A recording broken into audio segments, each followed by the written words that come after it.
Ruptura é uma série que não tem medo de dar respostas.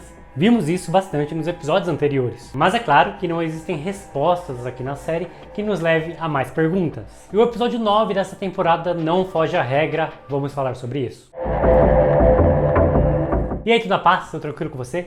De verdade? Então beleza, eu sou o Felipe Dias, este é mais um Fliperama. Se você for novo ou nova por aqui, se inscreva no botão aqui embaixo e também ative as notificações para não perder os próximos vídeos. E deixa aquele like bacana no começo do vídeo, porque isso ajuda bastante o canal. Eu li algumas reclamações na internet de que o episódio 8 foi um balde de água fria na cabeça dos fãs, pois interrompeu o ritmo da temporada que estava vindo acelerado até então, principalmente com o episódio 7. Eu não concordo com isso, eu acredito que sim, que o episódio 7 acelerou bastante as coisas, mas o episódio 8 entregou muita coisa também, inclusive algumas que vão ser reverenciadas aqui neste episódio 9. Como por exemplo o fato de mostrar que a grande criadora e a responsável por todo esse processo de ruptura é a Harmony Cobbell. Foi ela quem desenhou os projetos originais e que foi roubado pelo Kia Egan. E também que a Lumon, ela destrói tudo que toca e que ela, a empresa e seus funcionários são mais antigos do que podemos imaginar. Então agora falando do episódio 9, a cena inicial mostra Helena em seu momento solitário, talvez um momento que a Helena possa ser ela mesma,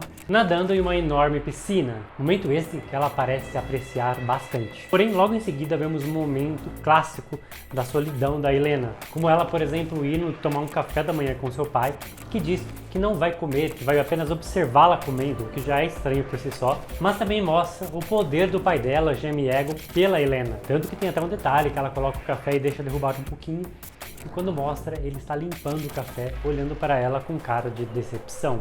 Talvez querendo mostrar assim que ele vai estar sempre atrás dela, decepcionado e tentando resolver os problemas que ela causou. Essa cena é interessante pois ela mostra que não existe uma relação paterna ali forte. Tudo é muito frio, distante. Helena quer agradar o pai e não parece ser fácil de ser agradado, porque ela separa os ovos em várias partes e ainda assim ele fala para ela que ela deveria comer cru. Helena parece ser uma pessoa quebrada, não que isso justifique os seus atos até aqui, mas explica bastante. Aparentemente, o que ela está fazendo para conseguir a atenção do pai? Como eu falei na resenha do segundo episódio, ela precisa na verdade era de uma boa terapia. E essa relação com o pai dela do começo do episódio vai ser tratada novamente no final do episódio. Porém, dessa vez não é com a Helena, sim com a Halle. Ele sabe exatamente quem é o pai da Helena.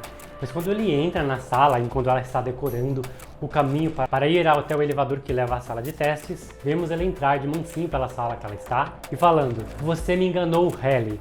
Talvez esse Halle seja o único momento de carinho que ele tem com uma filha, e ainda assim foi quando ela estava no processo de ruptura. A própria Helena talvez nunca tenha tido um momento de carinho com o pai. E o que isso quer dizer exatamente em relação a Helena e a Halle? Qual será o destino das duas? Outra relação que mostrou ser bastante problemática aqui na série é a da Gretchen com o Dylan. A Gretchen ela sente bastante saudade do homem que o Dylan foi, a pessoa que provavelmente ele era quando os dois se conheceram, se apaixonaram e casaram. E quando ela confessa para o Dylan externo sobre beijar o seu interno, foi doloroso de ver e me lembrou também a própria Helena, que ficou chateada com o Mark por ter ficado com a versão externa dela. Mas aqui no caso, a Gretchen sabia que ele era uma outra versão do marido. Mas essa cena ela foi dolorosa para os dois personagens, a Gretchen e o Dylan. Não sabemos o que aconteceu para a relação deles chegar naquele momento. Aquele momento do casamento onde as coisas parecem se encaminhar no piloto automático. Eles se gostam, a Gretchen tenta bastante, aparentemente, a recuperar a chama do casamento, mas está tudo muito frio. Aliás, tudo nessa cidade é bastante frio. E essa cena é interessante para mostrar que a versão interna dos personagens é algo que eles devem esconder no fundo dos seus seres, ou algo que se perdeu completamente conforme o tempo passa. Pois a Gretchen ela diz para o Dylan, quando ela conta que beijou ele e ele ficou perdido lá, praticamente ele disse: "Você usou o meu corpo para me trair." Depois de cortar o coração, ver o Dylan interno declarando para a Gretchen, pois por mais que ele conheça ela por pouco tempo, o sentimento que o Dylan externo tem está sendo externalizado ali com o Dylan interno. E foi bem doloroso ver ele pedindo a Gretchen em casamento,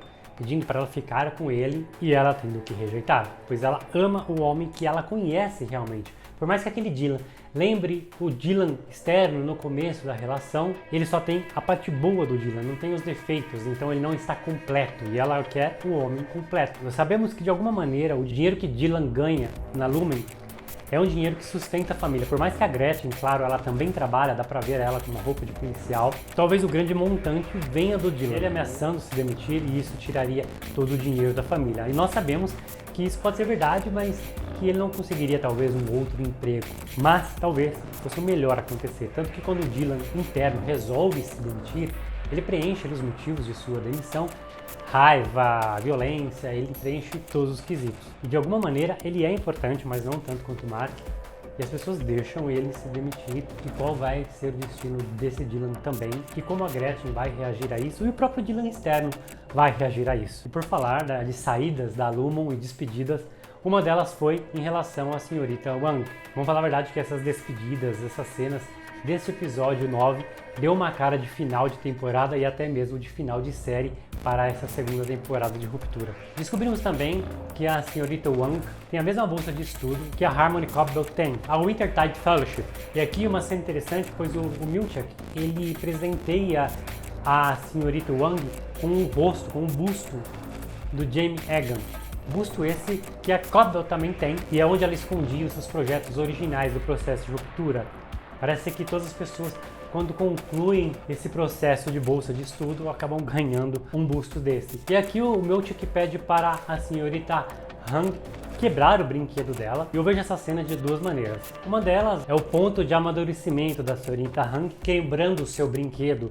A partir dali, ela é uma mulher adulta, que vai fazer outras coisas para a Lumon. E também a satisfação do próprio Milchick, vendo ela quebrar aquele brinquedo, ela destruir e muito aquela representação do Jamie Egan vestido suas roupas de banho. Podemos ver que ele esconde a sua sensação de prazer ao ver essa destruição, que para ele talvez seja uma maneira de se vingar das coisas como estão sendo encaminhadas até agora, do próprio respeito da Lumon em relação a ele, como por exemplo o próprio feedback que ele teve nos episódios anteriores, o computador que tinha o nome da Harmony e não o dele, e várias outras indiretas que ele recebeu nessa temporada em relação ao seu trabalho. Aquelas fotos com uma versão negra do Kier Egan, que ele ficou bastante ofendido e magoado, entre outras coisas que aconteceram ao longo desta temporada. Apesar de ele mostrar bastante dedicação à empresa, ele não tem o respeito que merece. Inclusive, ele demonstra isso, na verdade, na cena com o Drummond, que está conversando com ele, pede para ele resolver o problema do Mark, que não está na empresa naquele momento, questiona ele mais uma vez pelo fato de ele falar palavras difíceis, pedindo para ele pedir desculpas.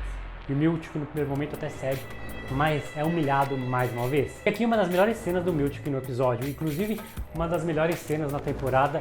Ele merece ganhar o Grammy por esse episódio, porque eu achei a atuação dele incrível aqui. É quando ele enfrenta o Sr. Drummond pedindo o respeito que ele merece, falando de toda a sua responsabilidade, a sua jurisdição dentro do processo de ruptura do sétimo andar, e também, que esse é o momento mais catártico deles ali conversando, e que responsabilidade para o Mark fora da Lumon é do Dr. Drummond. Isso mostra também, é claro, que a Lumon sabe exatamente onde estão os funcionários da Lumon e estão vigiando eles o tempo todo. Quer dizer, não o tempo todo, pois o Mark conseguiu escapar e fazer o processo de reintegração e ir para o encontro com a Harmony. Enquanto isso, para mostrar como é que as coisas estão encaminhando e a falta de confiança do Mark com a Harmony, mas a Devon, a irmã do Mark, acredita que apesar dela também provavelmente não confiar na Harmony, esta é a única maneira deles conseguirem chegar até a gema, tirá-la da Lumon. E o objetivo, na verdade, é chegar até a cabana, para dessa maneira o Mark interno ser ativado fora da Lumon, mas eu já falo mais sobre isso. Antes eu quero falar do Burt e do Irving. É interessante, pois o Irving, quando ele chega na sua casa, ele vê o cachorro dele, o Radar, olhando diretamente pela porta. E acabamos descobrindo que quem está ali na casa é o Burt, porque ele está lendo as anotações do Irving sobre ele. E talvez aqui vemos um pouco mais da verdadeira face do Burt. Ele se levanta com uma maneira bem mafiosa e fala para o Burt para eles darem uma volta. É um convite, mas nós sabemos que não é um convite em si, uma imposição. E sabemos que o Irving ele não tem escolha nenhuma a não ser ir com o Burt. E no caminho descobrimos que esta intimação para os dois irem juntos parece mais uma maneira de salvar o Irving que ameaçá-lo. Mas ainda assim as coisas estão bem dúbias. Por mais que o Burt disse que nunca machucou ninguém, apenas levou a pessoa para o destino onde elas precisavam estar, amando da Lumon. Isso não significa que por causa dele pessoas devem ter sido desaparecidas e mortas realmente, como dizia as anotações do Irving. E não sabemos também se ele sempre paga com esse cara bonzinho que está prometendo uma salvação, e quando as pessoas pegam o trem, talvez ele realmente não saiba o destino, pois foi o que ele disse no carro. E talvez Irving seja a última vez que vemos ele, e talvez ele tenha um destino triste. Eu espero que realmente que não, que ele e o Burt em algum momento se reencontrem, conversem e tenham um final melhor do que aquele. Mas aqui fica claro também que a discussão do episódio 6, onde o Irving e o Burt estão conversando sobre a Lumen, tem toda aquela coisa sobre o tempo da Lumen existir, de 20 anos, 12 anos. Nós sabemos que o Burt trabalha há muito tempo para a Lumen, muito antes do processo de ruptura, e ele fazia as pessoas desaparecerem, então, antes desse tempo. E é por isso que o Fields, marido do Burt, disse estar preocupado com ele e com a alma dele em relação a ir para o céu ou não. Qual é a parte boa dele? Será que a parte que está dentro da Lumon vai para o céu? Inclusive o nome dele, né? Burt Goodman, Burt Homem Bom. Será que em algum momento ali ele é este homem bom realmente? Outra coisa que essa cena demonstra é que o Burt provavelmente estava vigiando o Irving há muito mais tempo do que é mostrado na série. Quando ele ia para o orelhão fazer aquelas ligações misteriosas, que ainda não sabemos para quem ele estava ligando. Então o Burt, quando ele é descoberto, ele fala que estava vigiando o Irving, porque o Irving simplesmente apareceu na casa dele e ele queria saber quem era aquele cara. Mas, muito provavelmente, isso é mentira. Foi um improviso dele ao ser descoberto. Qual será o fim do Irving, então? Qual será o seu destino? E por falar em destino, qual será também o destino do Mark? Será que ele vai terminar a pasta Cold Harbor? Como eu falei, ele foi até ao chalé, onde de alguma maneira o processo de ruptura é ativado, então temos o Mark interno fora da Lumon. Ele ficou confuso ali, até olhou para Devon e você não é a... Ela falou que sim. Então ele foi encontrar a Harmony, que estava toda estilosa, com uma fogueira atrás dela, uma grande cena de introdução dessa personagem para o Mark interno. É claro que não podemos confiar nada nela, embora ela pareça ser a única opção viável no momento de esclarecer as coisas, mas parece que ela está jogando em benefício próprio. Agora, sabemos que se a pasta Cold Harbor realmente for finalizada, de alguma maneira a Emma será morta, pois foi o que ela disse. A grande questão é, ela se importa com isso? Pois nos episódios anteriores, ela disse que o projeto do Mark estava quase concluído e ela queria ver essa conclusão. Então talvez ela esteja julgando para conquistar o Mark para ele terminar o Cold Harbor de alguma maneira. É claro também que ela pode estar querendo derrubar a Lumen e usando o Mark para isso. Mas de uma maneira ou de outra ela está usando o Mark para seus propósitos, e nenhum deles será bom em relação ao Mark e aos outros funcionários da Lumon. A Devon e a Harmony planejam tirar do Mark o máximo de informações possíveis que ele tem e o que ele estava fazendo em relação a buscar a gema dentro da empresa. E a Harmony, por sua vez, vai também informar muitas coisas para ele. Como eu disse, mais uma vez, não podemos confiar em nada do que ela disse. O que eu acho ótimo e é assim que eu acredito que essa personagem tenha que se manter ambígua por mais tempo. Um detalhe interessante que eu esqueci de comentar é que no começo do episódio, logo depois que a cena sai da grande mansão Elden, vemos o zoom out da câmera andando ali pela mansão e parando na caixa d'água, com o símbolo da Lumon. Isso mostra que a Lumon está controlando todos os aspectos daquela cidade. Então se ela quiser parar, por exemplo, de fornecer água para as pessoas, num piscar de olhos ela consegue. Esse símbolo também é visto quando o Mark e a Gema se conhecem e os dois estão doando sangue. O que me fez pensar, será que essa relação dos dois, os dois estarem naquele local, não foi casual? A Lumon de alguma maneira planejou os dois estarem naquele lugar, sabendo que eles tinham afinidades com a literatura, por exemplo, e que eles iriam se apaixonar e se casariam e tentariam ter um filho, e tudo isso foi planejado para o momento que está chegando agora. O que você acha de tudo isso? O que você acha desse episódio como um todo? Comente as suas teorias aqui embaixo. Vamos debater sobre esse 9º episódio de Ruptura aqui pelos comentários. Espero que você tenha gostado desse vídeo. Se você gostou, deixa aquele like bacana. Compartilhe esse vídeo nas redes sociais, isso ajuda bastante o canal. Se inscreva também se não for inscrito ou inscrita. E aqui do lado vão aparecer outros vídeos produzidos aqui no canal. Se você gostou deste, você vai gostar desses aqui também. Muito obrigado por ter assistido esse vídeo até o final e até a próxima.